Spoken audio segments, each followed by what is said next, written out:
Dear aspirants, welcome to the Edu Planner. The Edu Planner एक ऐसा platform है जो एस्पिरेंट्स को CSS, PMS और वन पेपर MCQs की मुकम्मल तैयारी के लिए सहूलियात फराहम करता है। मिसाल के तौर पर PMS की उर्दू की सीरीज़, CSS की और PMS की करंट अफेयर्स की सीरीज़ 2022-2023 और इसी तरह हमारी इस्लामिक स्टडीज़ वन लाइनर और इसी तरह GK की सीरीज़ और बहुत जल्द GSC की सीरीज़ हम आप लोगों की तैयारी के लिए ला रहे हैं। ये वो चीज़ें हैं जो अकेडमीज़ में लाखों रुपया दे के पढ़ी जाती हैं और आपको इस चैनल पर फ्री ऑफ कॉस्ट मिल रही है। लिहाजा आप हमारे इस चैनल को सब्सक्राइब भी कीजिए और हमारे पेज को लाइक भी कीजिए और बेल आइकन को लाजमी दबाइएगा ताकि हर वीडियो बर वक्त आप तक पहुंच सके।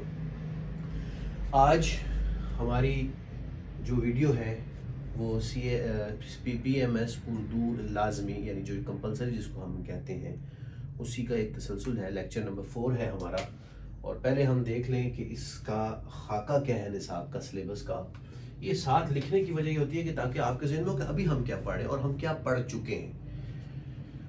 अभी हमने खाका बराए निसाब उर्दू लाजमी PMS पंजाब देखना है कि क्या क्या चीज़ें होती हैं। मजमून होता है, पहली 3 वीडियोस आप इसको देख लें। सबसे पहले लेक्चर में हमने पूरा थॉरली इसको डिस्कस किया, उसको भी देख लें।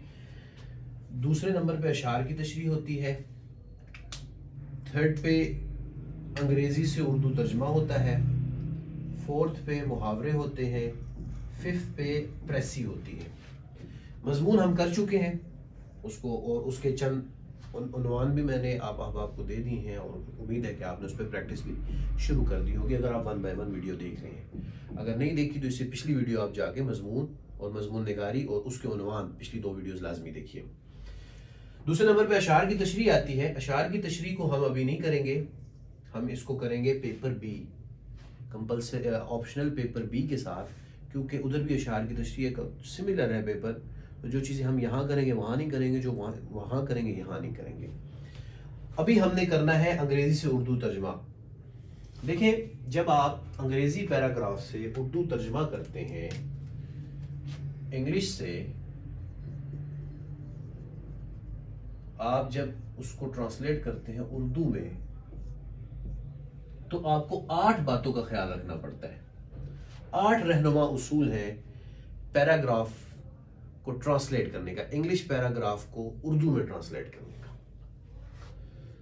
सबसे पहली चीज जो इबारत दी है, पैराग्राफ उसने आपको दिया है, इबारत मींस पैराग्राफ जो उसने आपको दिया है, उसको आप मिनिमम 3 मरतबा, जल्दबाजी नहीं करनी। देखें, पेपर नर्व्स का गेम है और आप जल्दबाजी पैनिक तब होते हैं जब आप प्रैक्टिस नहीं होती किसी चीज की, ठीक है ना। आप प्रैक्टिस करके जाएंगे और याद रखिए, ये ना समझे उर्दू है इसको फॉर ग्रांटेड ले लेते हैं, ठीक है कर लेंगे, इस तरह नहीं होता। बल्कि आपने हर एक पोर्शन की, जिस तरह अभी मैंने 5 पोर्शन दिए हैं, हर एक पोर्शन की प्रैक्टिस करके जानी।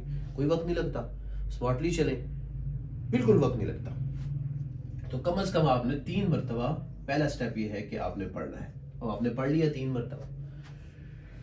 अब इसके बाद दूसरा स्टेप ये है कि आपने जो पढ़ा हुआ है ना, उस पढ़े हुए को अपने जहन में एक आउटलाइन ड्रॉ कर लेंगे। यार पहले ये चीज़ आएगी, फिर ये चीज़ आएगी, फिर ये चीज़ आएगी, खाका तरतीब दे देना है कि यार मैंने करना क्या है, ठीक है। इस सेंटेंस को मैं इस तरह लिख सकता हूँ, इस सेंटेंस को मैं इस तरह लिख सकता हूँ उर्दू में। एक अपने जहन में एक जनरल सा उसके बारे में व्यू क्रिएट कर लेना कि यार ये इस चीज़ के बारे में पैराग्राफ है, मुझे इसकी ये समझ आई है। थर्ड पे फिर अब आपने तर्जमा शुरू कर देना। आपने 3 दफ़ा पढ़ भी लिया, अब जहन में आपने पूरा वो पैराग्राफ उर्दू में लिख भी लिया। अब आपने उसकी गांठ शांठ पेपर पे करना शुरू करनी है। कैसे? आपने इबारत का तर्जमा करना है और इबारत का तर्जमा करते हुए जो बुनियादी तीसरा उसूल होता है कि आपने तर्जमा वर्ड बाय वर्ड नहीं करना, बल्कि आपने तर्जमा बामुहावरा करना है। आपने उसमें उर्दू के इडियम्स यूज करने हैं, आपने पेयर ऑफ वर्ड्स यूज करने हैं। अब जिस तरह मुहावरे हैं ये हम पढ़ेंगे, इससे आपको बहुत हेल्प मिलेगी इंशाल्लाह, ठीक है।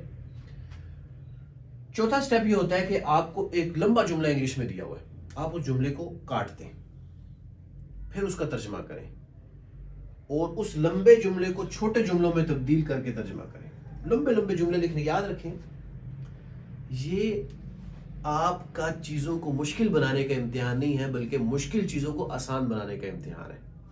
ये उसूल याद रखिएगा। जो कॉम्पिटिटिव एग्जाम्स होते हैं वो आपको मुश्किल चीज़ देते हैं, वो आपसे एक्सपेक्ट कर रहे होते हैं यार इतनी मुश्किल चीज़ को ये आसान कैसे बनाता है, इसी वजह से प्रेसी होती है। ठीक है, वो आपकी अंडरस्टैंडिंग चेक करना चाहते हैं कि यार ये बंदा ऑफिसर बनने जा रहा है तो इसके सामने एक मुश्किल मसला आएगा, तो उस मुश्किल मसले को ये आसान मसले में तब्दील कैसे करेगा। तो असल में इम्तिहान ये आपकी उस स्किल का है। तो मुश्किल लफ्ज लिखने का और फ्लॉबरी वर्ड्स ये हो गया, दकीका फरोगुजाश, तो ये हो गया तो वो हो गया, इसकी जरूरत नहीं होती। आप आसान अल्फाज में अपनी बात को कन्वे करें, कोई बात छूटनी नहीं चाहिए। ठीक है, फिफ्थ ये जो मैंने अभी जिक्र कर दिया कि आपका तर्जमा आसान होना चाहिए, सलीस, आम फहम। सलीस का मतलब आम फहम, ठीक है ना, आम फहम। कोई बंदा बैठ के पढ़े ना, वो तर्जमा उसको इरिटेट ना करे, वो उसको फैसिलिटेट करे कि हाँ यार इसने बड़ी अच्छी बात लिखी है। छठा स्टेप ये है कि जो मुश्किल अल्फाज आएंगे उनको आपने आसान अल्फाज से बदलना है। मिसाल के तौर पर आप कोई भी मुश्किल लफ्ज ले लें, अब आप यही दकीका फरोगुजाश ले लें, इसको आपने आसान लफ्ज में कन्वर्ट करना है, मुश्किल अल्फाज में लिखने की जरूरत नहीं है। नंबर 7, इबारत की तरतीब, मफहूम, रवानी और तसलसल का ख्याल रखना। मतलब ये है कि भाई इंग्लिश के पैराग्राफ में जो तसलसल रखा गया है, जो तरतीब रखी गई है, उसी को मलहूज़ खातिर रखना है। ये नहीं कि इंग्लिश के पैराग्राफ की आखिरी बात पहले लिख दो, पहली बात आखिरी लिख दो, ये कभी नहीं करना, ये नंबर को कटवा देता है। अब ये 7 स्टेप पूरे हो गए आपके कि आपने 3 मरतबा इबारत को पढ़ लिया, इबारत के बाद ज़हन में खाका तरतीब दे दिया, तर्जमा शुरू किया, बा मुहावरा तर्जमा किया, बड़े जुमलों को छोटे जुमलों में बदल दिया, आसान अल्फाज में तर्जमा किया, मुश्किल अल्फाज को आसान से बदल दिया और तरतीब का भी ख्याल रखा। अब जब ये लिख लिया आपने, तो ये स्टूडेंट गलती करके आते हैं कि वो पैराग्राफ दोबारा नहीं पढ़ते, बस जल्दी होती है, प्रैक्टिस नहीं होती ना, उधर ही सब कुछ करने का दिल कर रहा होता है। तो आखिर में लाजमी एक दफ़ा वो पैराग्राफ पढ़ना है ताकि उसमें कोई गलती तो नहीं होगी, अगर गलती हो गई है तो उसको दुरुस्त करना है। अब हम प्रैक्टिस के लिए एक पैराग्राफ देखते हैं। देखिए, ये एक पैराग्राफ है। It is for the first time in the past 3 decades that due to awareness has been shown at the official level of the importance of Pakistan Day and effort made for purposeful celebration of the occasion. अगर आप इसका लफ्जी तर्जमा देखें, it is for the first time in the past 3 decades, ये पिछले 3 अशरों में, आखिरी 3 अशरों में पहली दफा हुआ है कि दैट के due to awareness has been shown at the official level of importance of Pakistan day, की वजह से जो अवेयरनेस हुई, जो अवेयरनेस शो की गई ऑफिशियल लेवल पर, सरकारी सतह पर, ये आप सरकारी सतह पर, ऑफिशियल लेवल मतलब सरकारी सतह पर जो पाकिस्तान डे की इंपॉर्टेंस शो की गई है और एफर्ट जो इन इंपॉर्टेंस की वजह से ये जो पर्पसफुल ओकेजन सेलिब्रेट किया गया, ये अब लफ्जी तर्जमा हो गया। इसको कोई आपको समझ नहीं आ रही, अब आप इसको उर्दू में तर्जमा कर सकते हैं। गुज़िश्ता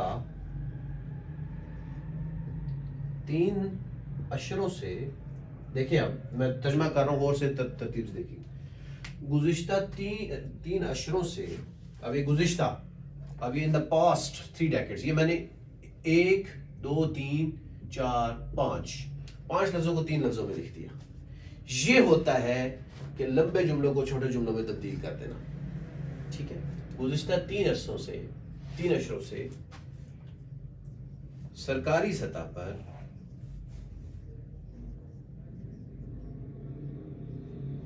यौम पाकिस्तान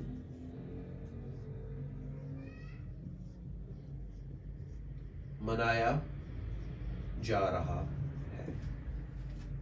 ठीक है, ये मैंने पूरा तर्जमा नहीं किया, लेकिन मैंने आपको एक मिसाल दी। देखिए, अब यहां से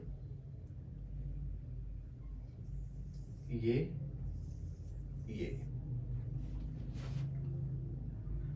अब आपने इसी को सामने रखना है। मैंने इनमें से चंद जुमले, ये अलग है, सरकारी सतह पर यौम पाकिस्तान मनाया जा रहा है, मैंने इसकी कोहेरेंस का भी ख्याल रखा है। अब मैंने एक जुमला बना दिया, बाकी का तर्जमा आपने खुद प्रैक्टिस करना है। और प्रैक्टिस करने के बाद कमेंट बॉक्स में लाजमी लिखें, या उस कमेंट बॉक्स में बताएं कि मैंने इसका तर्जमा किया है, या हमारे ऑफिशियल नंबर पे आप रब्ता करके उसकी स्नैप भेज सकते हैं। इंशाल्लाह हम आपको उसको चेक करके देंगे, आपको बताएंगे कि तर्जमा किस तरह होता है। उम्मीद है कि आपको आज की वीडियो समझ आई होगी, और हमारी जो उर्दू सीरीज़ है उसका ये लेक्चर था, और दुआ है कि अल्लाह रब्बुल इज़्ज़त हम सबको कामयाब करे।